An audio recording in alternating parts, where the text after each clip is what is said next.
Hajime!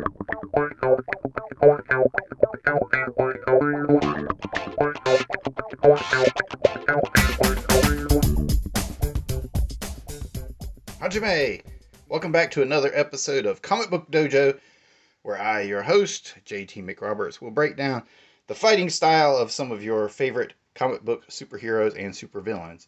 Today we're going to take a look at the classic iteration, the original appearance of the one, the only, Fighting Moon Knight, where he first appeared in Werewolf by Night, number 32. And after reading up on his origin, he should have just been called Moon Knight Werewolf Slayer, because as we're going to illustrate in today's episode, he was essentially created just to serve as a foil for the main character of the Werewolf by Night in his magazine. As I'm wont to do here on these Comic Book Dojo episodes and rarities as well, I often read up on some of the backstories on these favorite characters and series in the back issue magazine or other magazines, interviews, books, sources about these old characters. So this week I read, I believe it was issue 95. I don't have the physical issue. I can't lay it out here for you, but I bought the PDF off the website because they're relatively cheap. If you just want to get the story, the backstory, and see the art and whatnot, and you're not as much of a stickler about having a hard copy in your hands, you know, the PDF is pretty much the way to go. And since that issue was long sold out, I had to read the PDF. I didn't really have another choice. But Doug Moench and Bill Sienkiewicz shared their thoughts about that time when they were creating those original Moon Knight stories. Though it's worth mentioning that Doug Moench was the one solely involved and responsible for his creation in Werewolf by Night. It wasn't until Moon Knight spun off into some solo backstories, I guess in Rampaging Hulk. I don't have those issues, though I do have some of the reprint versions of those. It wasn't until he was featured in his own stories that Bill Sienkiewicz was brought on board to help illustrate these stories and flesh the character out. But it was Doug Moench who was initially responsible.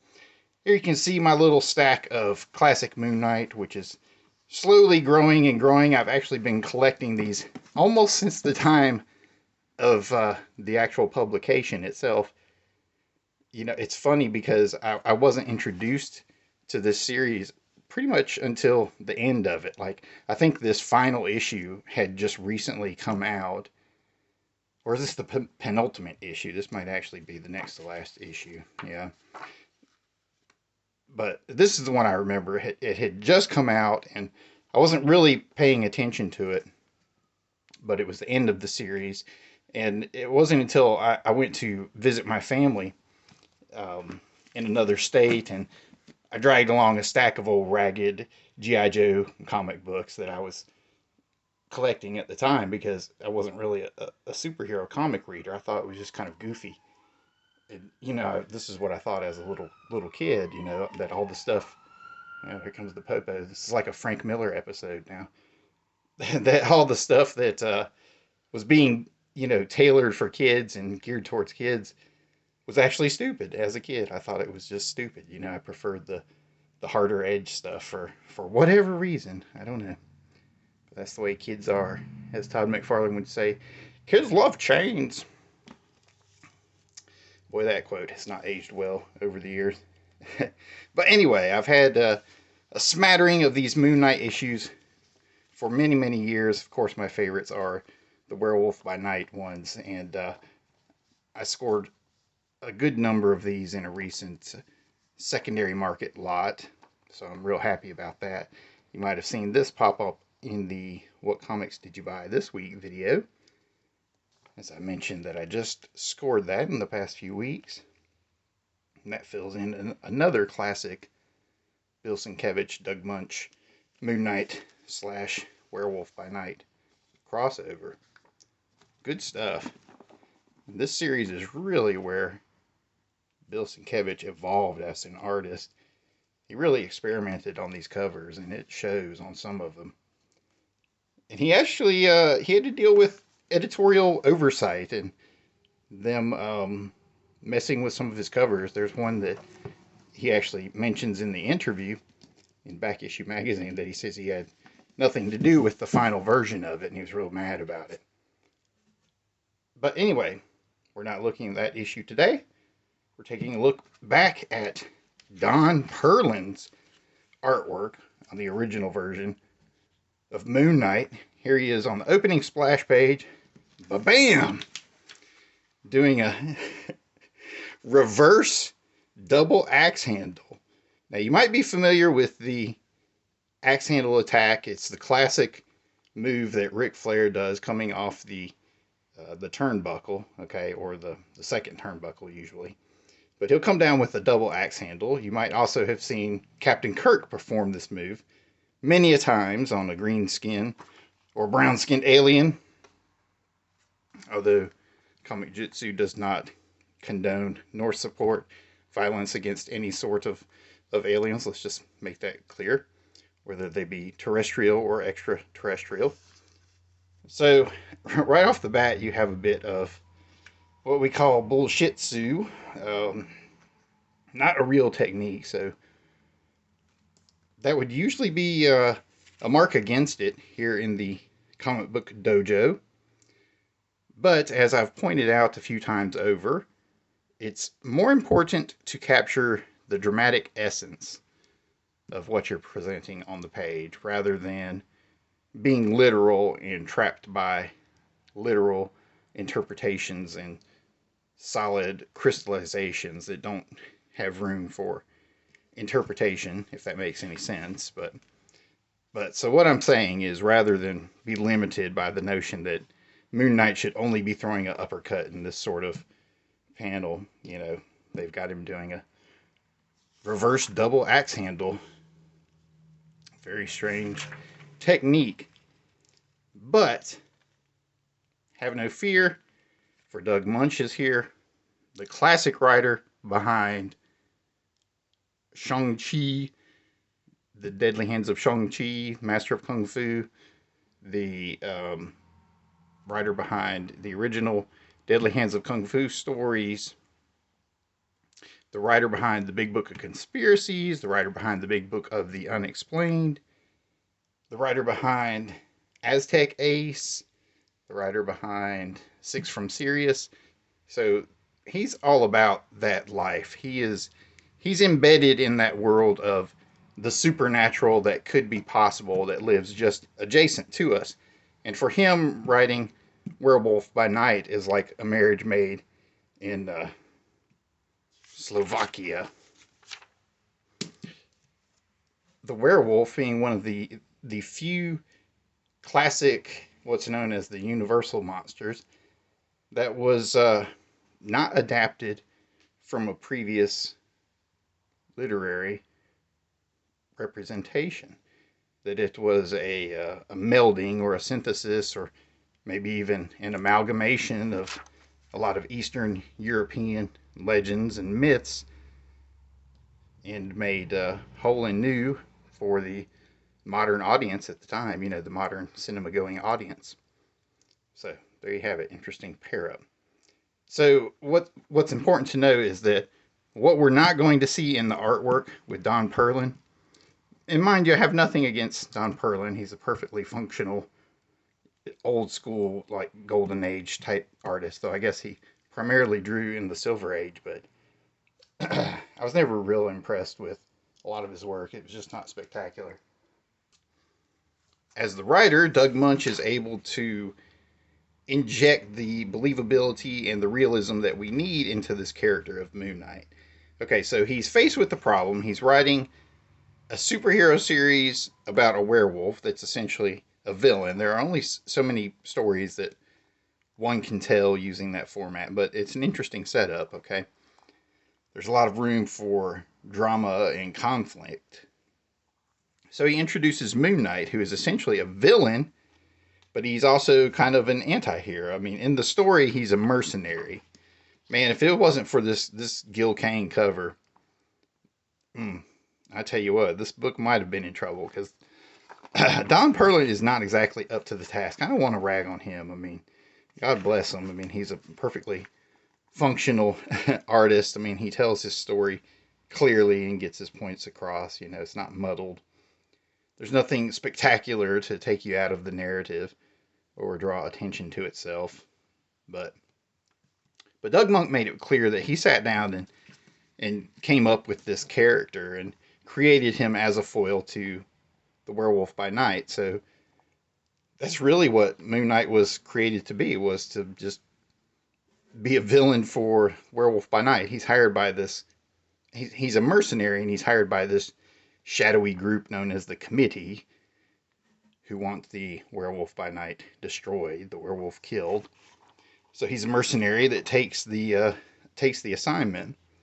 So he's kind of a good guy, but he's also, you know, kind of a bad guy and an all-out mercenary when we first meet him.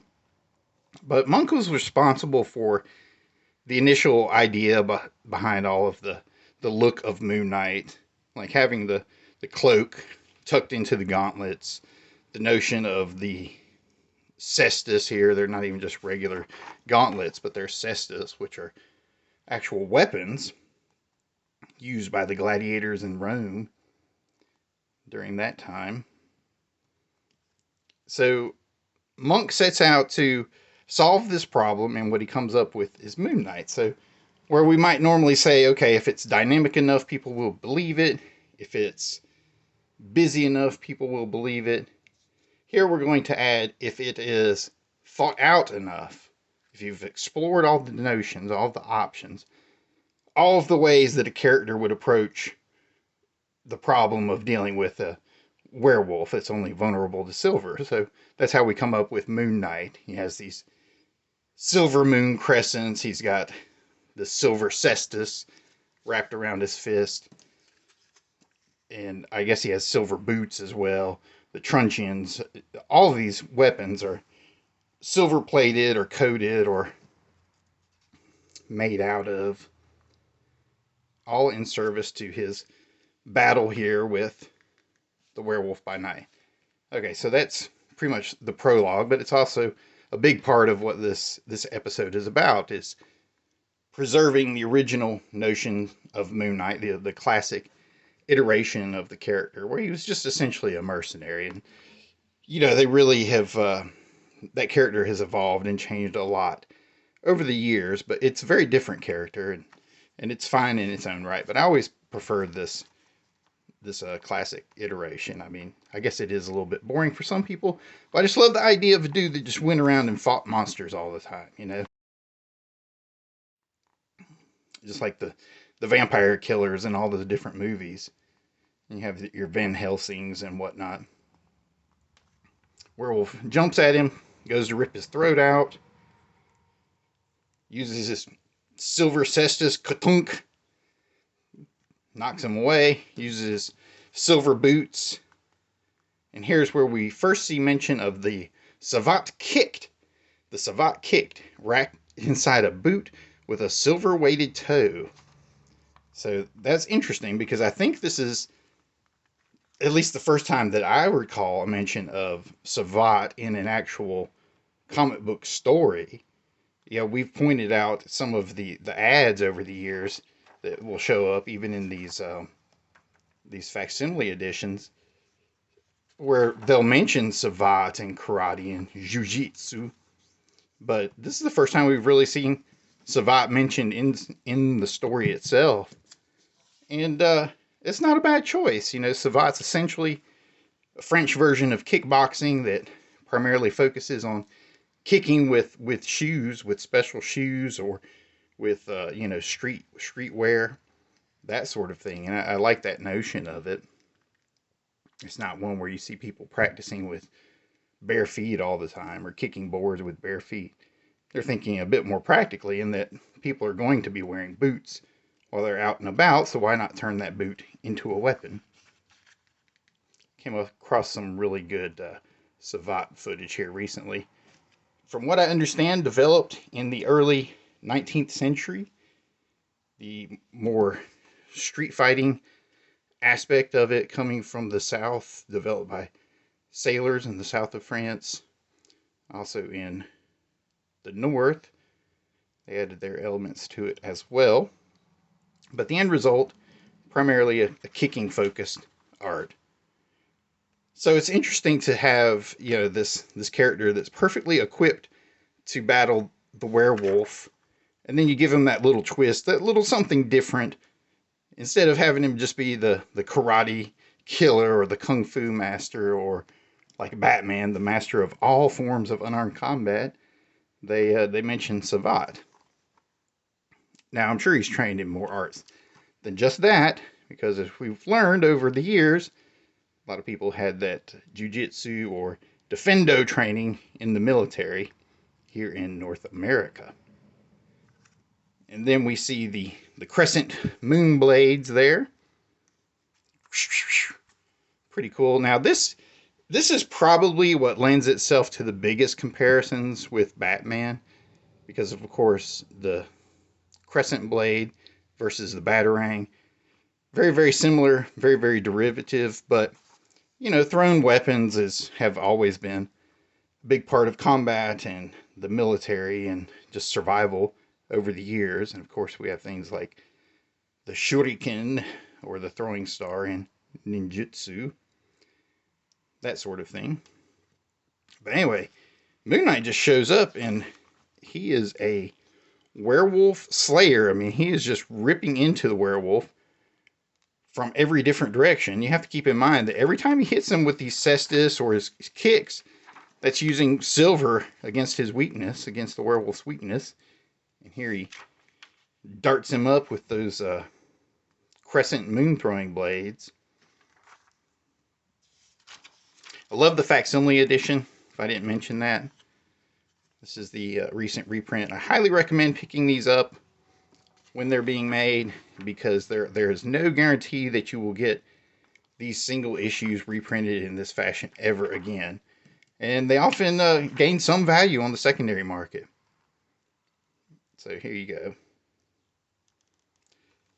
So here we do a kind of a classic noir storytelling where they flash back to, well, how did the werewolf get here? What happened to Jack Russell that led him to this? Here we go. Classic Kung Fu ad. No mention of Savate. Savate might have been on its way out at this point by the time this issue of Werewolf by Night hit the stands.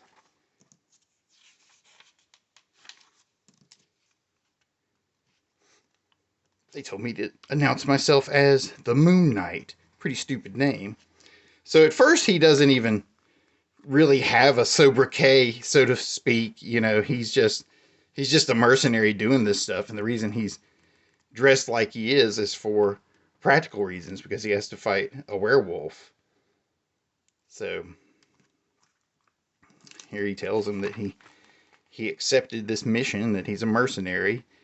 And here you see good storytelling here. I'm giving Don Perlin a hard time, but he's relaying the elements visually. See the fat cat spamming out the big roll of money, this little stack of money. So, it's not just, he's not just waving a credit card or just saying, yeah, we're paying you XYZ. They're showing it in the illustrations. So good stuff.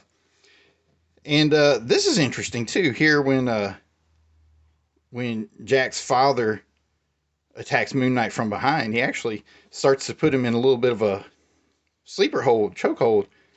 In Jiu-Jitsu, the Mata-Leon, the rear naked choke, Moon Knight does well to block it right away. You always protect your neck.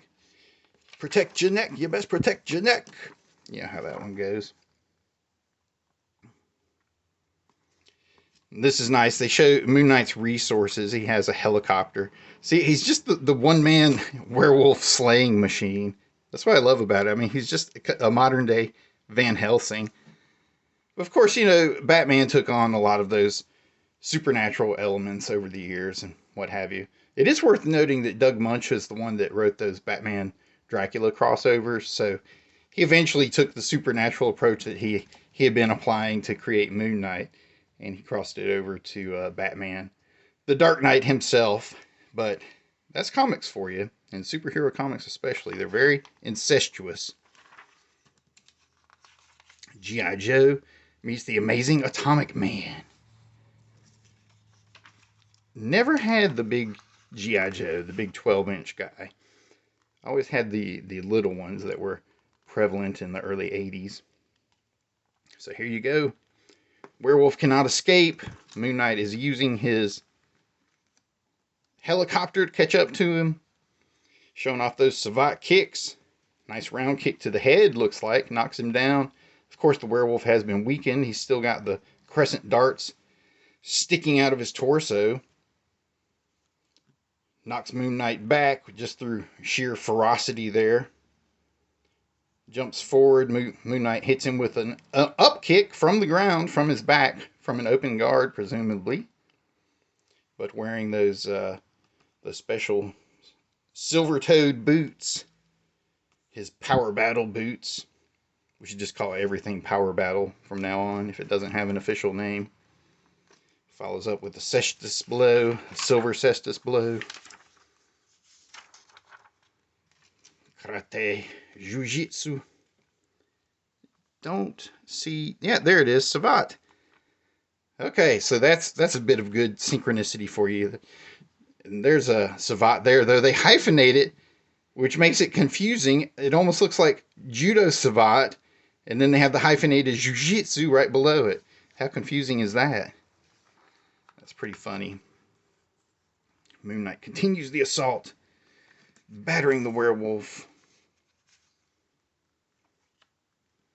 Here we see the truncheon. Looks like he's using it to block the werewolf's attacks, which, using a Kali type method, remember here on Comic-Jutsu we like to make it work. How would it work? Using Kali style to block the werewolf blows, using his short sticks. Again, they're silver made. Boom. It's damaging. Follows up with the cestus, which is made for punching. So that's nice. He gets a little range with the short stick. Follows up in close with the cestus. But werewolf just uses his berserker rage. He had the bigger Deus Ex Machina at the end, apparently. And here's one of those rare Twinkie ads where an actual real villain fought over the Twinkies with the hero. So this is a little bit morbid because Nucleus is the one who ends up killing Captain Marvel. So in a way, Twinkies killed Captain Marvel. You heard it here first. Okay. Moon Knight jumps up, attacks again with his truncheon, knocks him out. Just batters him until he can't get up anymore. And he's captured him, completed his mission, fulfilled his contract with the committee. He takes his quarry, drags him away with him. So there you go. Very different Moon Knight than the one we've come to know here in the post-MCU universe timeline that we find ourselves trapped in. Isn't that a hell of a cover? Look at that. Bill Sienkiewicz. Brilliant use of negative space. Though he mentions in that back issue magazine that this was completely drawn in. He just messed it up and he had to keep adding so much hair that it eventually got to the point where he said, you know what, I'll just black the whole thing out. So the original, you can see all of the hair on it. So there you go. Thanks for watching. This is JT McRoberts. Buy my graphic novel when it's available. If you will, please find all of my links down below. Hit the like, subscribe if you haven't. Tell your friends about the channel. I'd appreciate it. And keep on doing what you're doing out there. Thanks for watching my comic book denizens. Mate!